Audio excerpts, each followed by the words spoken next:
Bismillahirrahmanirrahim. Assalamualaikum warahmatullahi wabarakatuh. Pemirsa podcast yang berbahagia, pada hari ini kita narasumber kita ini luar biasa, masih muda-muda ini. Assalamualaikum Mbak Samita ya.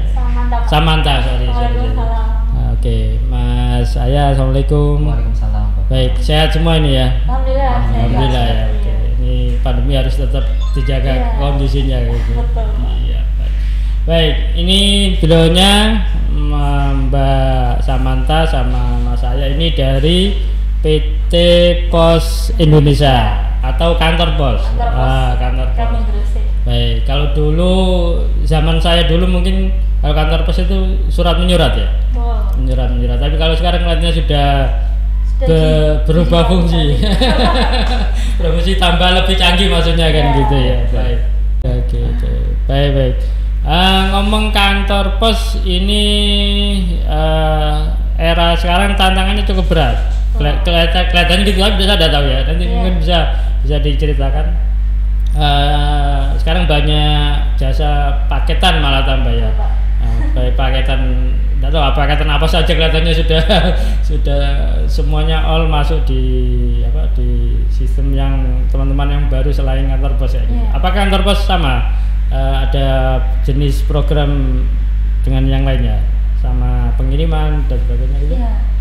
Jadi dulu kan awal berdirinya kantor pos itu kan dari zaman Belanda ya. Itu kan awalnya surat kan. Surat sampai wesel kayak gitu ya. Wesel gitu. Sekarang wesel ada ya? Wesel masih ada. Oh, masih ada. Iya. Wesel masih ada, terus kayak pembayaran, kayak PLN, mitra-mitra dealer itu. Nah, tapi sekarang kan tantangannya kita banyak sih tantangannya. Maksudnya dari core bisnis kita kan kurir ya. Kurir sama jasa keuangan. Kurir itu ya pengiriman surat dan paket. Nah, tantangannya itu karena banyak rival bermunculan. Gitu. Jadi meskipun usia kita itu bisa dibilang udah tua, udah sepuh 274 tahun, tapi ya kita nggak boleh diem aja. Dulu karena itu surat, tapi karena sekarang udah masuk ke ranah digital online, kita juga harus bisa bisa visioner, bisa mengimbangi perkembangan zaman gitu, Pak. Misalnya dulu nggak ada yang misalnya Bapak mau kirim paket ya, dulu Bapak kan harus ke kantor pos. Nah, kita sekarang udah ada ini jasa pick up. Mengambil maksudnya? Ya, mengambil di rumah kayak gitu ya. Itu bisa manual, bisa lewat WA, atau pokoknya manual ke petugasnya, atau bisa lewat aplikasi. Ada aplikasinya? Ada ya? Namanya QOB. Jadi ya semacam mungkin Gojek ya. Kalau Gojek kan kita kalau mau kemana-mana tinggal pencet order, itu drivernya datang. Gitu juga dengan kantor pos sekarang, kita masukin alamatnya, terus kecetak invoice-nya, kita pencet, nanti namanya Oranger datang mengambil kiriman kita, langsung diantar. Itu terbaru apa sudah lama juga? Terbaru sih. Yang PKP ini ya? 2019. Itu salah satu yang terbaru, Pak. Itu pick-up-nya sepeda motor atau mobil? Tergantung komunikasinya gitu maksudnya ya.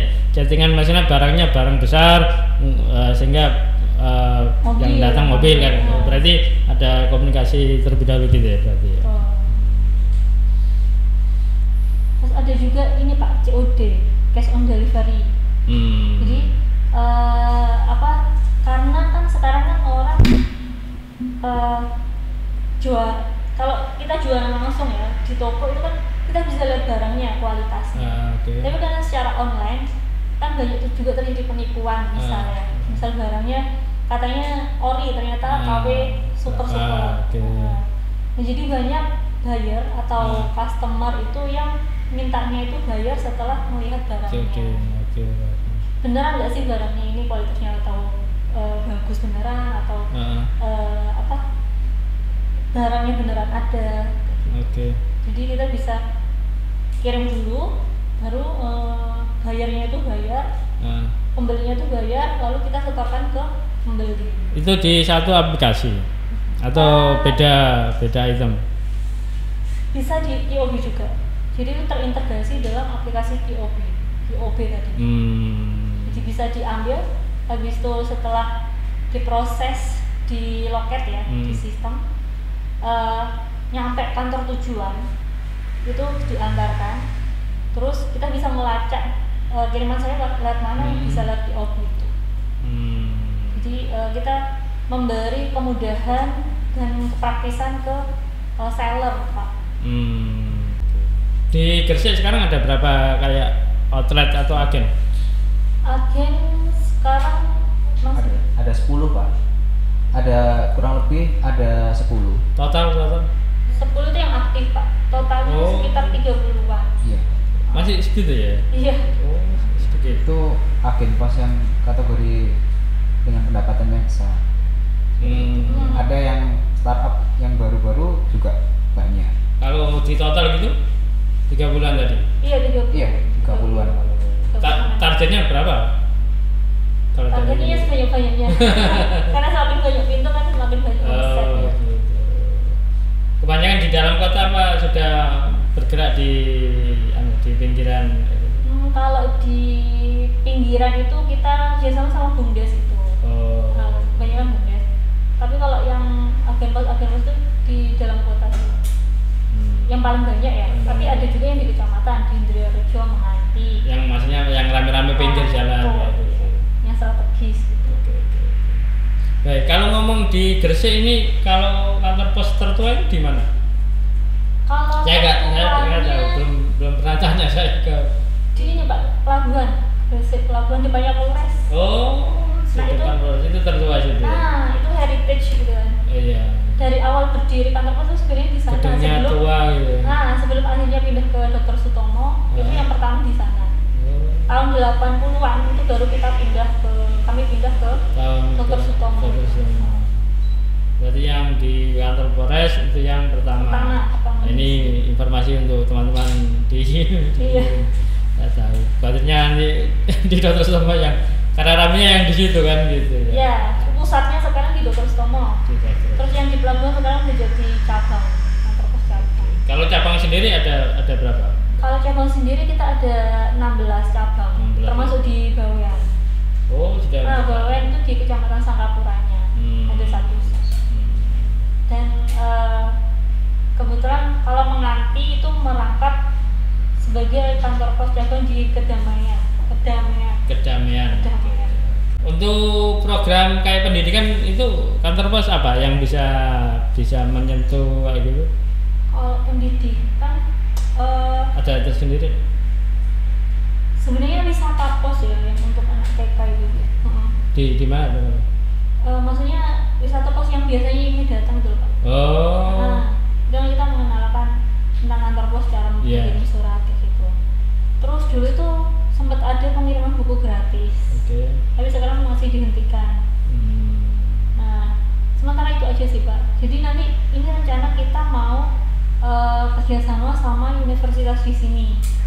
Entah itu di Muhammadiyah atau di Universitas Gresik. Nanti kita mungkin kan ada pengiriman buku atau pengiriman baju wisuda ya. Sekarang kan online semua. Jadi kita nanti prospeknya ke sana. Buku itu sama baju wisuda gimana itu maksudnya? Kayak paket-paket biasanya berarti? Ya, dikirim. Kalau buku kan misalnya kalau jangan universitas deh. Kalau universitas kan kebanyakan orang beli sendiri ya, mahasiswanya. Siswa berarti. SMA ke bawah. Ya, SMA ke bawah itu kan masih menggunakan buku paket kan, Pak. Nah, itu kan biasanya disediakan oleh sekolah. Nah, kita kerjasama dalam pengirimannya. Pengejerokan dari pusat atau dari sekolah? Dari sekolah misal tergantung sekolahnya, nanti sekolahnya itu udah packing sendiri. Jadi kita tinggal entry, tinggal kirim ke mana? Ke tujuan siswanya. Ke rumah siswanya. Atau didropkan ke kantor pos buku-buku itu. lalu kita yang packing. Itu kemarin sudah ada pengiriman seragam, jadi mitra kami Oranger itu dapat proyek pengiriman seragam dari salah satu pondok di wilayah Suci sana Pak. Sekolah pondok di wilayah Suci, jadi sekolah tersebut mengirimkan seragam. Sekaligus saat itu ada kalender apa segala macam untuk dikirimkan ke wali murid. Jadi karena tidak bisa tatap muka atau dan lain sebagainya, maka dikirimkan melalui ekspedisi seperti itu. Berarti per siswa gitu ya. Kalau 1.000 ya lumayan berarti. Iya. Omsetnya apa sih? Omsetnya lumayan. Tapi itu dibagi per tahap. Nah, ngomong sekarang rival dengan yang lainnya itu, sekarang apa yang bisa PT Pos lakukan? Ini kalau saya lihat kan tiap bulan hampir tumbuh rival satu yang baru lagi ya gitu. Itu apa yang bisa dilakukan PT Pos untuk supaya tetap bisa eksis ya gitu? Ya, jadi sebenarnya PT Pos ini utamanya kita itu ATM. ATM itu amati, tiru, sama modifikasi. Oke. Nah, bukan ATM uang ini, jangan keliru ATM yang lainnya. ATM. Amati, tiru, sama modifikasi. Oke. Kita lihat nih rival kita tuh omsetnya berapa gitu Pak? Omsetnya berapa? Terus mereka promonya apa? Kenapa kok bisa langsung tumbuh atau bisa langsung melejit gitu kan? Nah setelah itu kita coba menganalisis dulu kurangnya kita ini di mana nih. Nah setelah itu kita coba meniru, lalu kita tapi nggak niru yang plek gitu ya.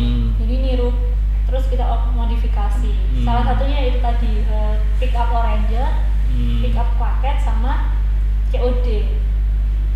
Kalau rival lain mungkin setahu saya Pak ya, sepengetahuan saya karena beberapa kali melakukan intelligent market. Nah itu masih belum bisa pakai aplikasi yang rivalnya itu. Masih manual gitu. Tapi kalau kata Pos sudah pakai namanya QOB itu tadi. Bisa di-download di Play Store. QOB. Oke, ngomong pandemi ini omsetnya gimana ini? Apa tambah meningkat? Kalau ngomong PT Pos ini bisa paket-paket seperti ini atau standar saja gitu? Alhamdulillah naik ya. Kemarin ada laporan itu omsetnya naik. Ya, naik sekitar 5% dari tahun sebelumnya. Karena ini kan ya bisa dijadikan ini, bisa dibilang kalau pandemi itu musibah ya Pak. Tapi juga ini momentum bagi perusahaan logistik dan kurir untuk meraup omset sebesar-besarnya. Karena biasanya orang itu bisa datang ke rumahnya atau bisa pulang kampung. Sekarang karena keadaan pandemi ini yang serba dibatasi, jadi mereka nggak bisa paket aja. Iya, nggak bisa pulang langsung, jadi kirim paket aja gitu. Jadi tergolong tidak bahasanya growth lah, tumbuh ya kan gitu ya. Ini untuk ada growth-nya. Berarti yang di isu YouTube itu berarti isu ya maksudnya secara nasional. Maksudnya untuk PT Pos ini kekurangan dana dan sebagainya. Enggak sih Pak, kalau kekurangan dana enggak. Tapi mungkin lebih ini sih, kita semakin dipepet gitulah sama rival. Jadi kita harus bisa mepet. Kita juga ada selain jasa kurir itu ya, selain pengiriman paket, kita juga ini lagi menerima proyek dari pemerintah Kemensos ya, yang BST itu proyek apa? Jadi BST ini proyek dari Kemensos. BST namanya? Bantuan Sosial Tunai. BST kayak BLT kayak gitu ya. Bantuan sosial tunai itu diperuntukkan untuk masyarakat yang mohon maaf yang kurang mampu. Kemensos bekerja sama dengan kantor pos ya dalam hal pembayaran bedanya sama BLT? Bentuk bantuannya sama, hanya saja temponya saja yang berbeda. Kalau yang BST ini dari pusat, kalau BLT mungkin sumbernya dari yang lain. Jadi ada banyak, ada yang bantuan dari provinsi dan lain sebagainya. Jadi hanya sumbernya saja.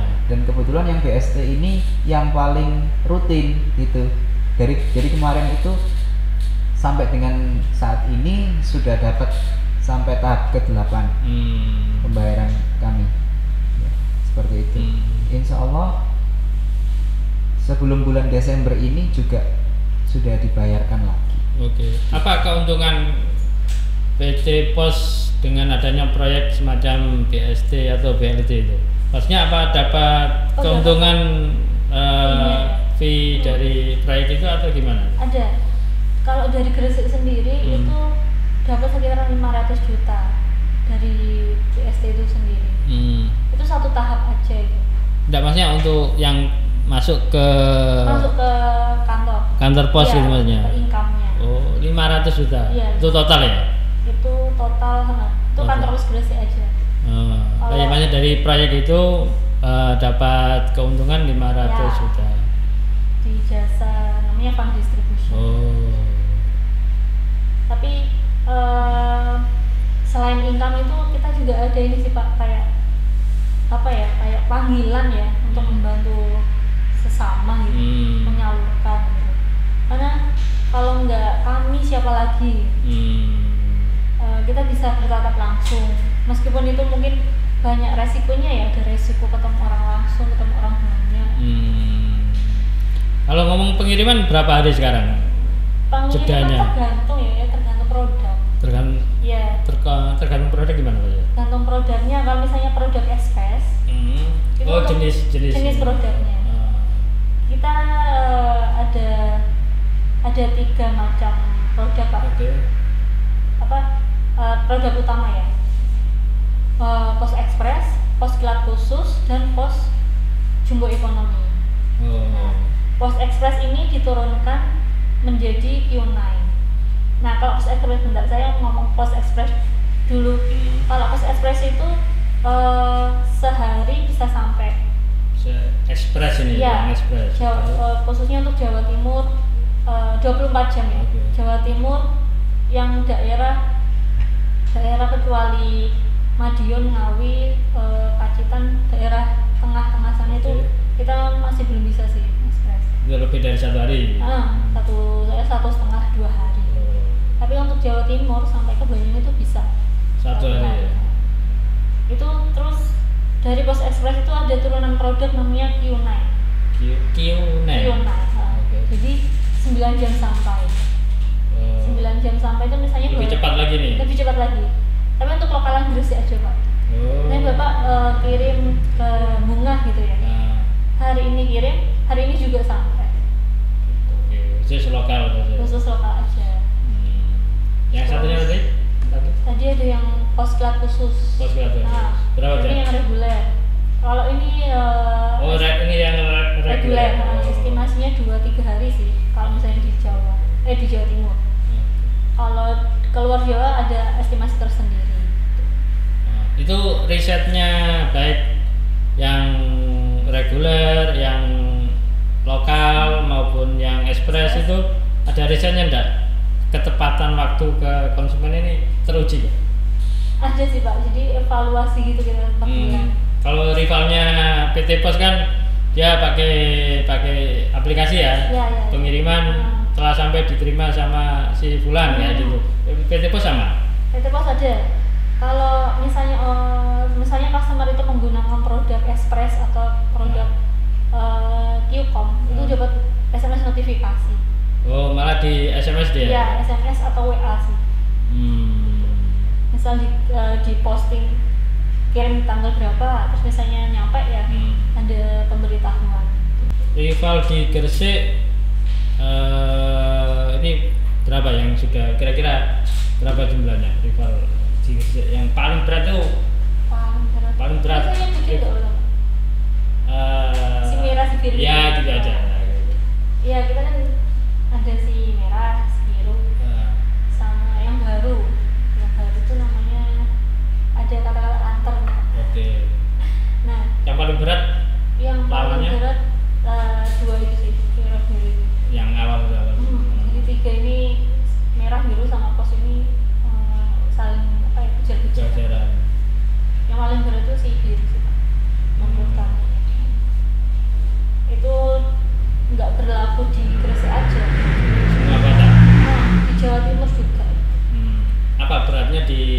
di sisi mana? Promonya atau mungkin layanannya kayak gitu? Iya. Kalau pelayanannya insya Allah sama ya, standar lah. Jadi mungkin lebih ke ini. Kalau kita kan masih belum main ke marketplace. Kalau si merah si biru itu kan udah masuk ke marketplace. Kayak Shopee, Lazada, terus Tokopedia. Kita udah masuk sih, tapi nggak yang masif itu belum. Jadi insya Allah ini disegerakan biar kita tuh masuk lagi ke marketplace gitu. Oke. Yang kalau bisa di nomor 1 pilihan. Kita juga merambah ke dunia logistik sih. Yang sekarang? Ya, logistik kita pengiriman ini biskuit Bumil MPASI. Itu proyeknya Jawa Timur. Terus KPU kan habis ini kan ada pilkada kan? Surat. Insyaallah akan Desember. Kita juga lagi prospek nih ke KPU Gresik untuk melayani distribusi kotak suaranya itu. Itu sudah paket nasional ya mungkin ya? Iya, paket nasional. Tendernya sana ya. Tender. Oke. Kalau melihat programnya tadi sudah banyak sekali sebetulnya ya. Tinggal kendalanya sosialisasi ini sudah maksimal apa masih ada yang terkendala di lapangan? Kalau terkendalanya itu lebih ke ini sih, lebih ke mungkin kita harus meningkatkan promosi produknya kita apalagi ya. Karena kan nggak semua orang tahu kalau Kantropos itu sekarang udah bisa mengiringi paket dengan berbagai macam produk dan berbagai macam kemudahan dengan aplikasi yang sudah saya sebutkan tadi. Iya. Nah, itu Mas, saya ini informasinya lulusan YIMI nih. Ini tahun berapa tadi? Iya, 2010 kan. 2010 ya. Itu kepala sekolah Pak Sobirin. Pak Sobirin ya. Pak Sobirin. Habis SMP YIMI ke SMA-nya mana? Saya melanjutkan di SMA Semen. SMA Semen ya. 2013 lulus. Terus saya kuliah di Surabaya di UNER. 2017 lulus. Terus bulan Juninya 2018 saya masuk pos. Ke pos ya. Hari ini tidak ada hubungannya dengan alumni YIMI atau apa? Tidak ada ya pertemuan ini ya? Tidak ada nih. Berarti ada request enggak ya? Tidak ada, sebenarnya juga sama-sama nggak ngerti juga. Tahu ya. Cuman waktu ada ada undangan masuk, kebetulan alumni. Iya. Ya, alhamdulillah gitu. Iya. Kalau ngajinya masih rutin? Alhamdulillah. Karena brandnya YIMI kan ngajinya harus didahulukan selain sholat maksudnya. Bapak dari tahun berapa di yayasan? Saya mulai karirnya dari level bawah. Dari admin, guru, kemudian masuk di staf yayasan. Tapi udah nggak ngajar lagi? Nggak ngajar. Masih di bagian manajemennya. Baik pemirsa, insya Allah pertemuan hari ini seperti yang tadi disampaikan, insya Allah kita semua sudah banyak tahu tentang produk-produk dan promo terutama dari PT Pos Indonesia yang ada di Gresik ataupun juga nasional, skala nasional ya gitu ya. Oke, baik. Terima kasih kehadirannya Mbak Samata, mohon maaf, dan Mas Aya kehadirannya di ruang kami. Mudah-mudahan ini silaturahminya terus bisa nyambung. Baik, pemirsa, kita akhiri dengan ucapan alhamdulillah, alhamdulillahirabbil alamin. Assalamualaikum warahmatullahi wabarakatuh.